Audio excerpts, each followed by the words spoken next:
Hello, நல்லா இருக்கீங்களா? நாங்களும் நல்லா இருக்கோம். இவருங்க பாவக்காய் இலை, அதாவது பாவக்காய் இலைன்னு சொல்கிறோம்ல, அந்த இலை நம்ம வீட்டில் கொஞ்சம் வந்துச்சு. அதனால் ரொம்ப படர விடாமல் பாதி கட் பண்ணிட்டோம் அப்படின்னு கட் பண்ணி கொஞ்சம் எடுத்து வச்சுட்டேன். இங்கே பாருங்கள், இந்த இலைங்களை மட்டும் கிள்ளி இந்த இலையை மட்டும் நம்ம கிள்ளி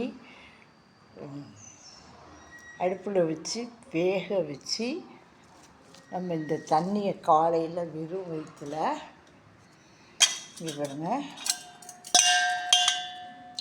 2 டம்ளர் வச்சேன், 1 டம்ளர் வரைக்கும் வந்துடுச்சு.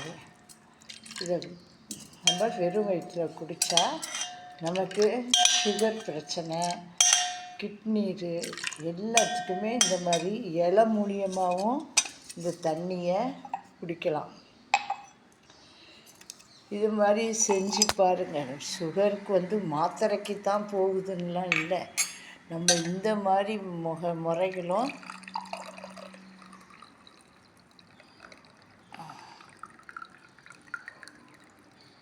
காலையில் வெறும் வயிற்றில் குடித்தால் நல்லது. இது பாருங்க, நான் 2 டம்ளர் வச்சுருந்தேன், இது அரை டம்ளர் தான் வந்திருக்கு. இது மாதிரி குடித்தா நம்மளுக்கு சுகர் பிரச்சனை கொஞ்சம் குறையும், கண்ட்ரோலுக்கு வரும். ஓகே, பாய்.